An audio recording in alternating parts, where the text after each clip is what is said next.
Okay, so I come to master swimming to try to get better at swimming because I suck. Or I shouldn't say I suck. It's my weakest. Swimming's my weakest thing. So master swimming, Joe's been working with me for a long time to try to get me to swim better. And so tonight's masters, and so you do different things at different paces, and some long, some short, some different drills and stuff like that. So this masters group is one where I get an opportunity to just really get in the water more and try some different things and just really sort of get my heart rate up and stuff. So that's why I'm here tonight. So I'm sure I'll be in the slow lane over here. Joe's like, you'll see when you see him in a little while. He's just got an incredible way with people, and if you're not doing really well, he makes you feel like you're a superstar. So just watch him in action. And we are 2 weeks out, right? Two weeks out. Okay, good to see everybody. 200, please. Stroker choice on the way down. Freestyle return. Okay, swimmers, ready and go. Nice and long. We got lots of festivities tonight, lots of action. Okay. I've been coming to Masters for a long time, and I'm still in the slow lane. Uh-oh.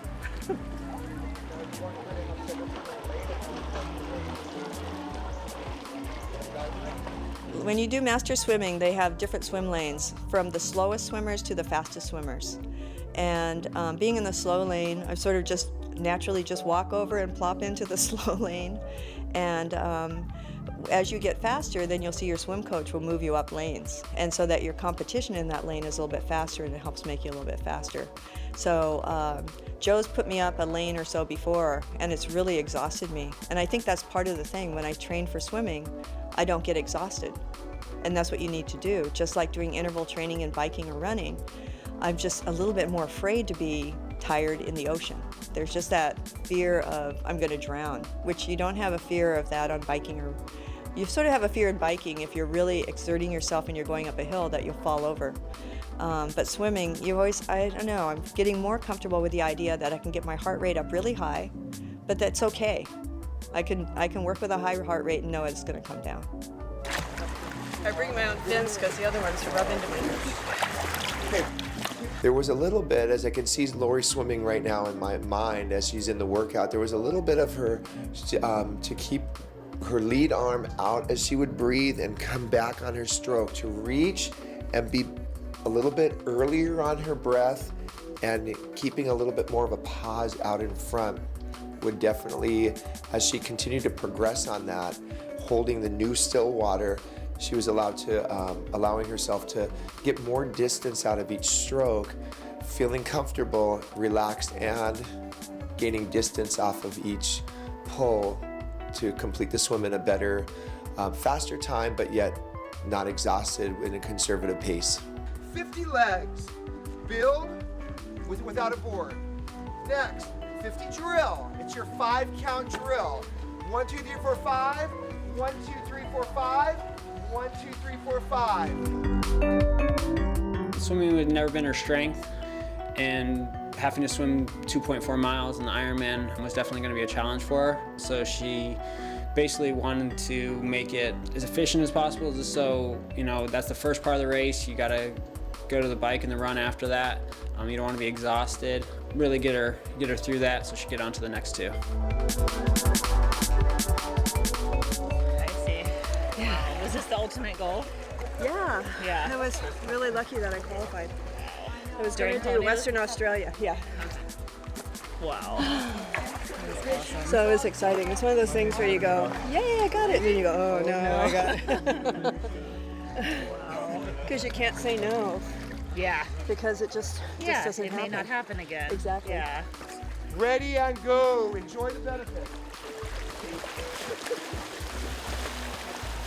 But Lori, that was the way to go, Lori. Okay. That's how, I was saying to the camera, that's how your pace is going to be. Just like that, okay? Let me get breath. Okay, thank you. Sure, that was great. Sometimes that's the longest hour.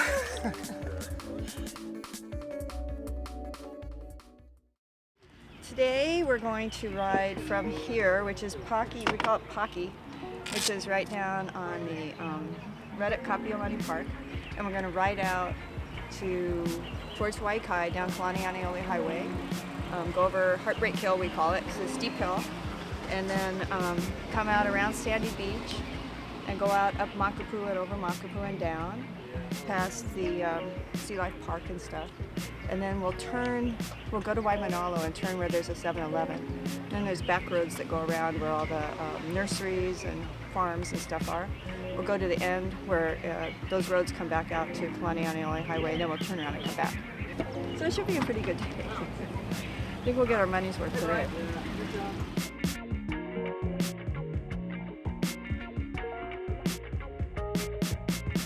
I really like biking because it gives you a lot of the freedom of the road. It's just something that being out there in the beautiful weather that we have here in Hawaii is just wonderful. And the scenery is just incredible.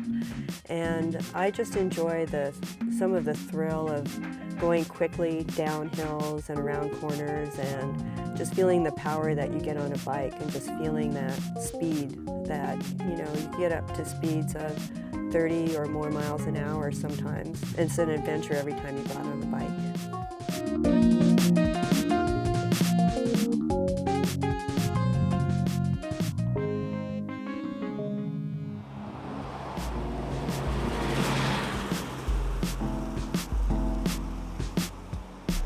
There's a reason they call this Heartbreak Hill.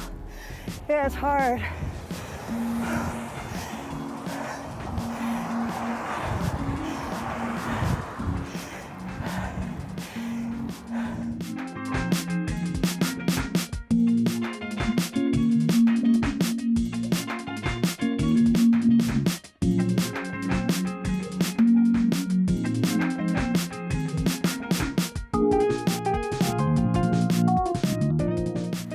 Nice to take a little break now. Have to check and make sure I have water. Where'd you guys turn around at? We turned around at the end of Waimanalo and the back roads, right before the freeway or the highway. They're doing a bunch of construction everywhere. But what a beautiful day. We're so much luckier than people that are inside training on their turbo trainers. Here comes everybody. They must have stopped at the end. You guys are fast. Yeah. Well, she She started trying to make it. Look good for you guys. No, and then she I'm started trying it. to stay- We push each other. We did. That's what happens in training. Because when you're by yourself, you're sort of like la di da di da whenever it hits you. But then when you're training and you're with somebody, Right. it's like this little Cat and mouse thingy game, yeah. that makes you go faster.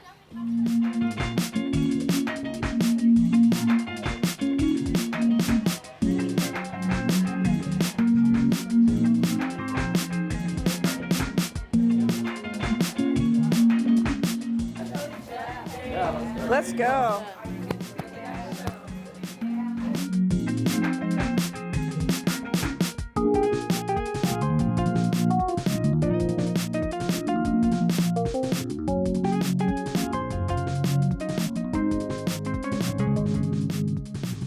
When I'm on my bike, my mind is always thinking, and it's usually not daydreaming because it's thinking about cars. One of the things that you think about anytime that you're on a bike is traffic, and you remember sometimes people have had incidents, and so you're always aware and alert about cars, about potholes, about glass in the road, about a number of different things, about also about how your pedal stroke's feeling, if you're in the right gear, you're shifting gears. You do take a moment sometime to look out and look around and see what's going on, but it's the time when I'm very most alert in triathlon, is when I'm on my bike.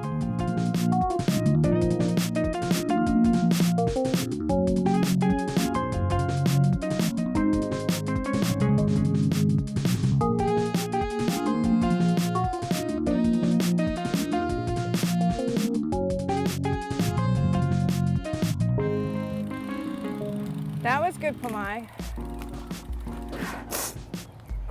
Now my nose is always running. From my swim last night, I think. I don't know how that stuff stays in there so long. It does. Now we're supposed to run. Pamai's gonna run around Diamond Head with me. My feelings exactly.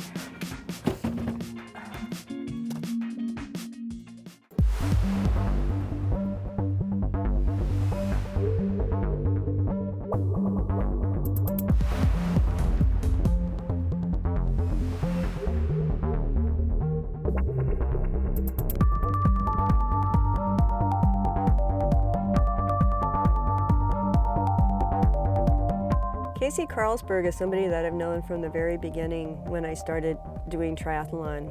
I think she was the place where I first confessed that the reason I was doing it with this group of women that I had joined with Tri Fitness was because I was turning 50. So I had a lot of confidence in Casey and what she could do for me. Casey understood, and in my weight training understands that what I need to do is I need to work on core strength and be as strong as I could in my core. Because the longer that you're exercising, the more you depend on that to keep you stable so that you don't collapse and start getting sloppy and then hurting yourself and losing your strength. So Casey really focused on two main things for me. One was my core, to keep it strong, and the other one was my legs and my quadriceps. Both of those things, I've had some issues with cramping before.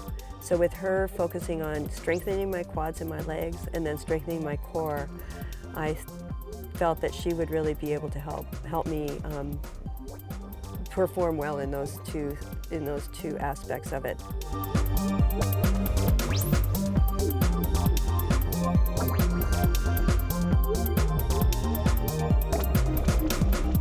Lori had come to me earlier this year to get some help with core and strength training, and that's an enormous asset to the triathlete, especially the endurance triathlete.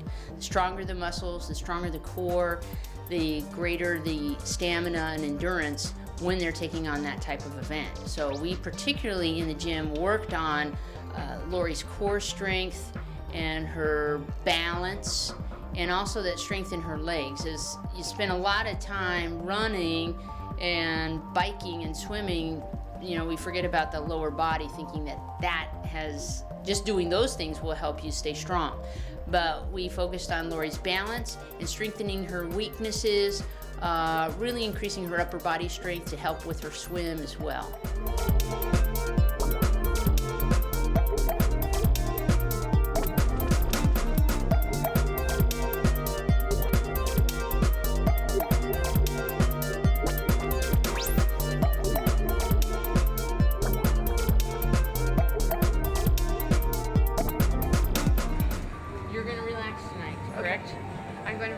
You're gonna relax tonight. You're gonna need to relax tonight. I think it eventually be good for you. Monday you're swimming. Monday, yeah, because that one master session is not gonna make or break you. Okay, and it will make a difference. I'll be really tired if I go tonight. I know I will. Oh my God, yeah. Lori McCartney is actually a really nice athlete to train because she's very trainable. She does exactly what you tell her to do. She's eager to learn. She wants to know why we're doing certain things, and then when it comes down to it, she'll just follow the program, and it makes her a very strong athlete and has really contributed to her success.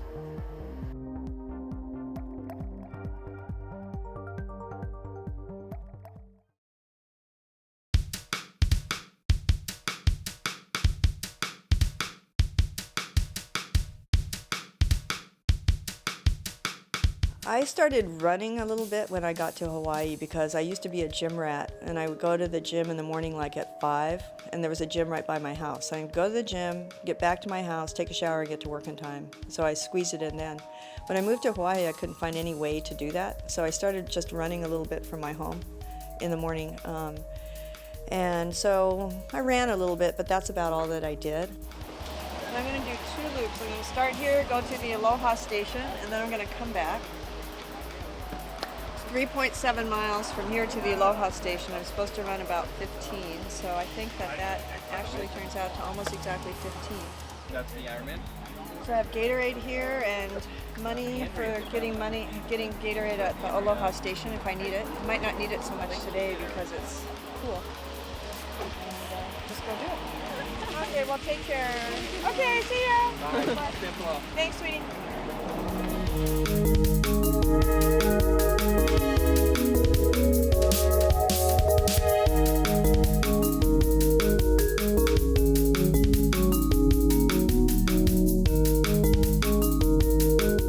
Running is actually one of my favorite things to do.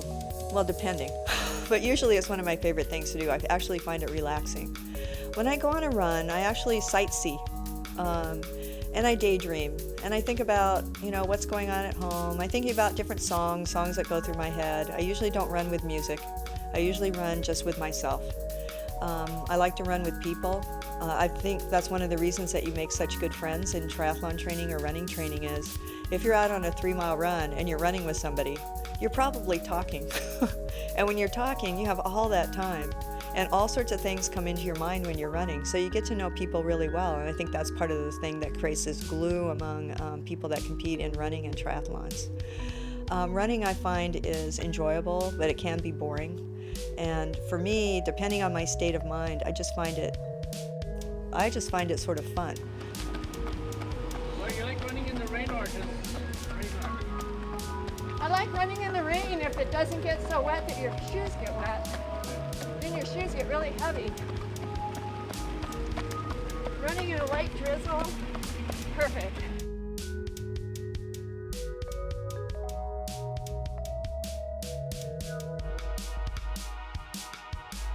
Lori's real determined. She goes for it 100%.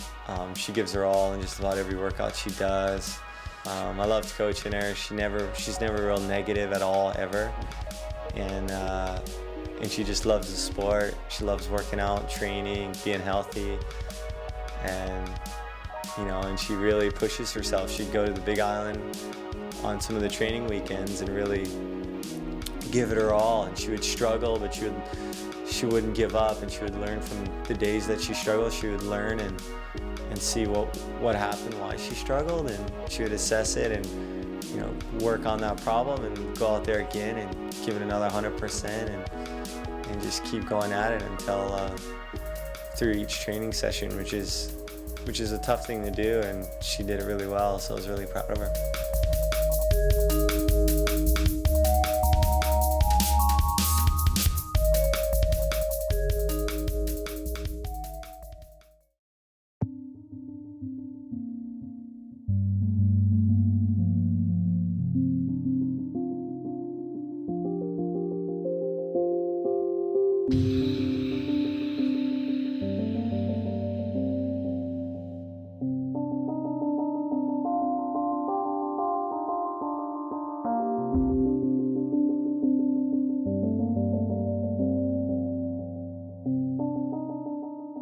Sciatica is a nerve that runs up, it's a very long nerve that runs up from your back all the way down your leg into your foot. And it can get irritated by something, typically it's something that's going on in your back that causes it to hurt. And it hurts in one place, but it radiates out to other places. So right now the biggest thing on my mind isn't the race or or if I can do it. It's this whole sciatica thing. It's like, that's all I can think about. So that's not a good thing. Yeah, I just want it to be gone. I want William to massage it and it goes away. Can you do that, William? We'll try. Okay. Ow, that really hurts.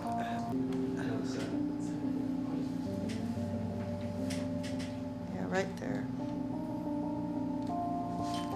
So the doctor, when I went into the doctor, I was actually worried, well, maybe I have a hip stress fracture or some kind of joint thing. They did an x-ray and say your hips look great. You have no hip issues. And she diagnosed right away that it was the sciatica nerve that was getting irritated. So on race morning, I'll assess everything and say, okay, how do I feel about running? And if I think it's going to be painful, then I have some heavy-duty pain medication, and I'll probably push a lot harder on the bike than I would have to try to cut that time as short as possible, and then I'll try to work my way through the marathon part as quickly as I can, but probably not as fast as I would have thought. So it'll be interesting. But I am going to finish. So I know I'm going to finish. It's just a matter of how.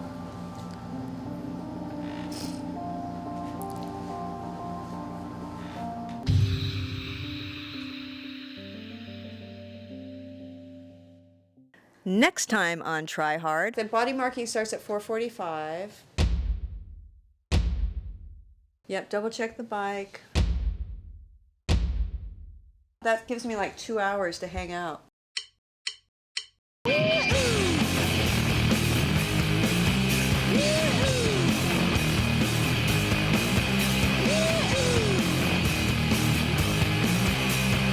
So that's what that's all about.